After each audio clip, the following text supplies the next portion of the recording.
Alright, so we are going to look at the 7 deadly sins in chess.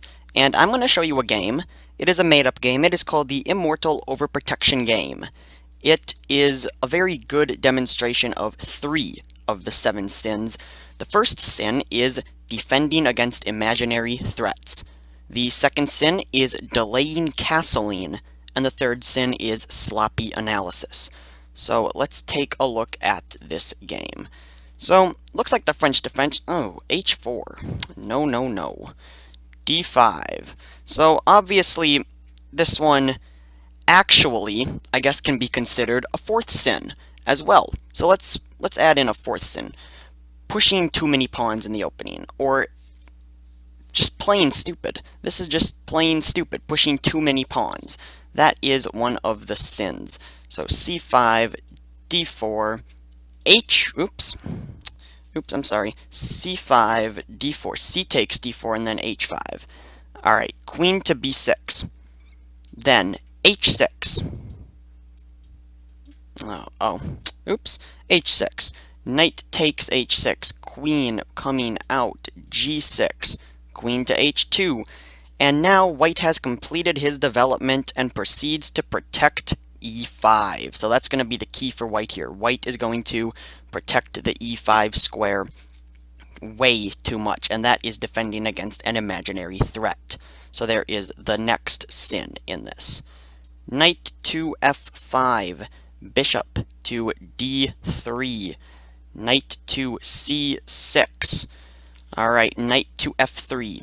Also, this is considered sloppy analysis. It could be. You think that he's going to take this, but we'll get more into that later. It's not as good of a sloppy analysis example as we will see in a little bit. So again, more pawn pushes, obviously a sin.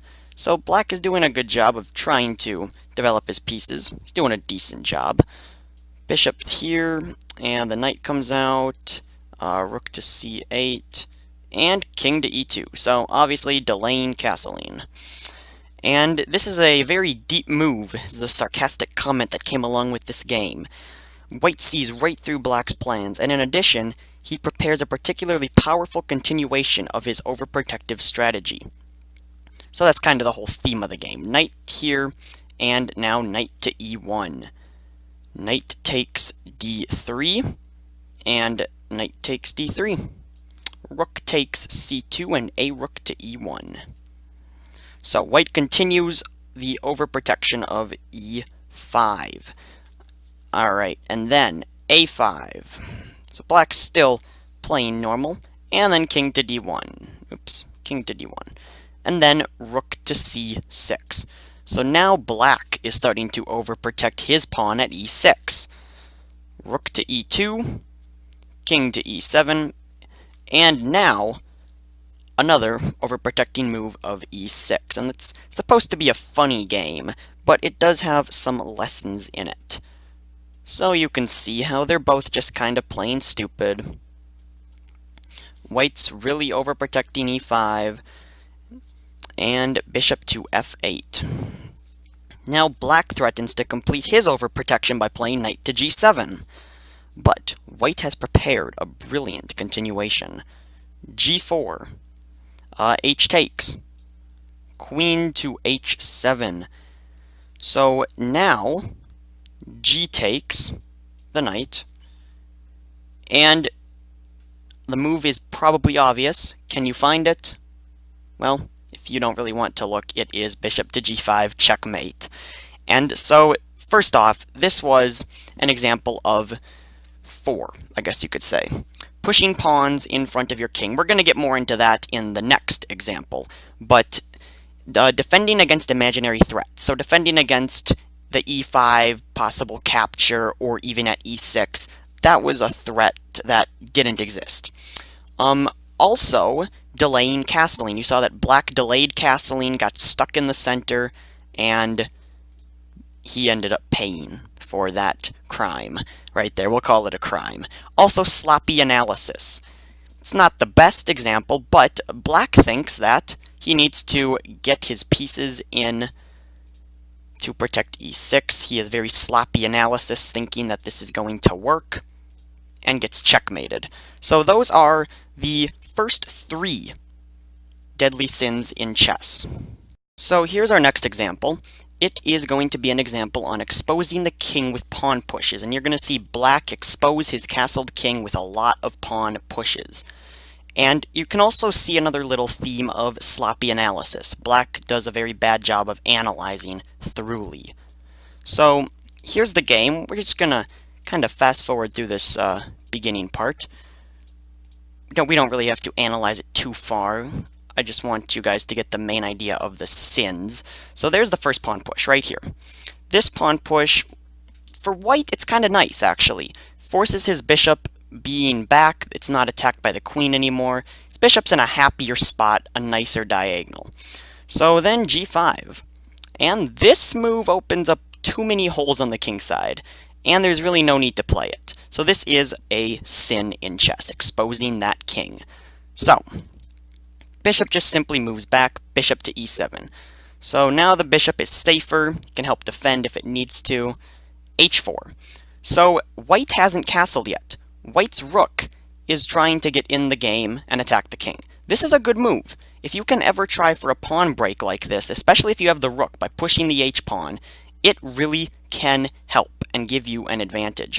So that is not a sin, as he's trying to crack open the king side. Alright, g4. Just another push. Now h6 is weak.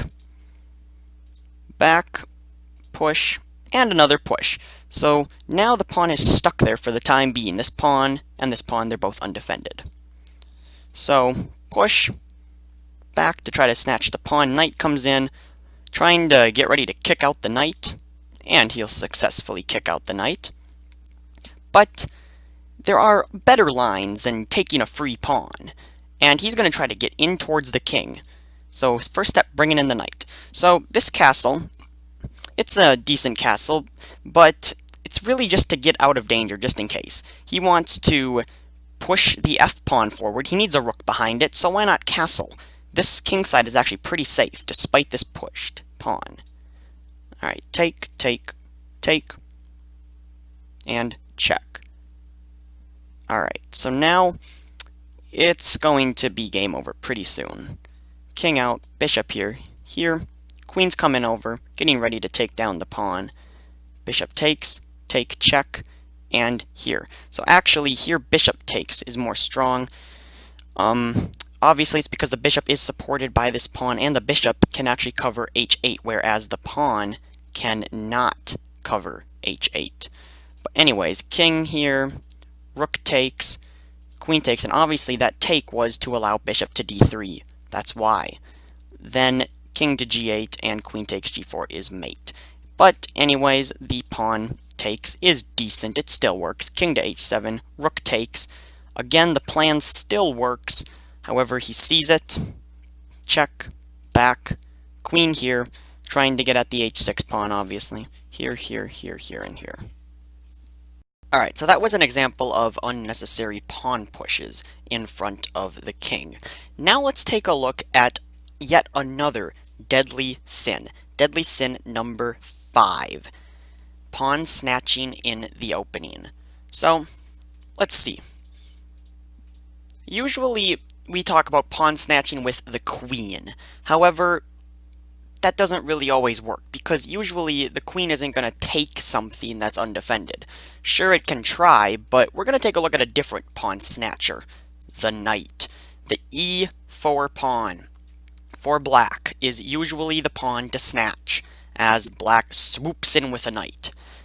It happens in a lot of games, and people always overlook the idea that something simple could pin the knight to the king, and that exposing the e-file, especially in this case when you trap in your bishop and can't castle out of it, is a bad idea. So, okay, I'm not going to comment on that move. It was decent, I guess. Not the best. So now the file is open. Rook comes in. Very common. A lot of people fall for it that are lower rated. And this is something that you just need to see. Not taking that pawn. And if you're going to take it, to have an easy way to get the king castled, so you don't fall for any stupid trick. And you can see, now the bishop is going to have potential to be pinned. And now you can see the queen is under attack. The bishop here is pinned. This knight does protect the bishop, yes, but at least for now. Knight comes in to interpose. Knight takes, pawn takes, and I guess you can see the winning move if you look over here. But if you were to guess, the right move would be queen takes d5. And after e takes, take, check, and then the knight can come out. And white has a really good game. There's pawns hanging. This rook's going to come out now and check on c1. And then they're going to win this pawn. It's going to be crazy. White is also up a knight. So that's good, and that is one reason why you don't pawn snatch in the opening. With any piece, not just the queen. A lot of people say with the queen. I'm going to say with any piece. Also, failing to break pins. This is a good example of that. You could see the pin here. This pin. Black failed to break the pin. Well, he did here at this point, but still.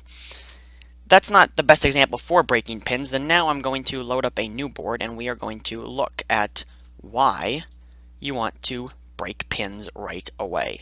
So, put that there. Let's put this here.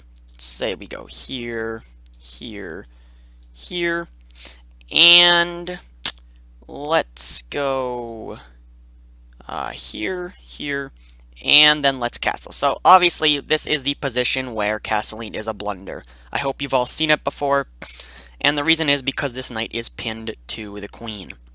So why is that? Well, obviously you don't want to expose the king, right? And this knight is pinned, it can't really move. So if you take it at this point, the queen is going to take it. The correct move here is knight to d5. It attacks this knight twice. There's no other piece that can come in to defend it except for this pawn on g7 and the queen on d8. And the knight is going to be taken no matter what. Now, black doesn't lose a piece. However, after something, let's say rook here, it's going to be capture, and then the pawn is going to be forced to recapture because the queen obviously can't. So now this king is exposed. The pawn structure has been ruined for black, and the king is wide open to attack. So the queen can now come in, the pawns can be pushed here, the king can always castle queenside, and that's an example of why you have to break pins as soon as possible. And if you are wondering, the correct move is not castling in this situation. It is something on the lines of like h6. Try to break the pin, or don't castle kingside. But either way, you have to break that pin before you castle. Otherwise, you're going to fall into the trip. Oops. Alright. Now let's take a look at the last sin. Sin number 7, trying for a first round knockout. And that's just something stupid, like, let's say knight here. Let's say, queen here. Why not? This is going for the first round knockout. The queen is poorly placed on f3. That's where a knight belongs. Knight comes in here. You've got a good game. Now let's say you come over here. Yeah, it's not really worth it. Now is it? Here, you're good. Alright? Also, you've got stuff like knight here coming up soon. And you need to focus on your development. The queen should not be the second or the third piece that comes out in the game. Yes, there are certain openings, such as this one, where the queen does come out. However, the queen doesn't try to snatch pawns everywhere. That's the right move if you play this, obviously. Because if you take out your queen right away, and let's say you're just, moving around, making some stupid moves here, well, now you've obviously got to deal with, let's say, bishop here. And, here, thinking you're good, that's what happens. So that is why you don't try to go for a first round knockout. There are many reasons that they're easily stopped. Nobody's going to fall for them, and even if they don't fall for them, it's not bad, except for this knight belongs on f3. All right, it wants to go to f3. It doesn't want to go here to e2. No. Also, the queen is now poorly placed. The queen should stay back. You should take out your knights and bishops first. So, thanks for watching. Please do not commit any of the 7 deadly sins. I will go over them again, just so you remember. Exposing the king with pawn pushes, trying for a first round knockout, defending against imaginary threats, pawn snatching in the beginning with any piece. You have to analyze it before you can snatch it. That's what I'm going to tell you. Also, sloppy analysis. That's a sin.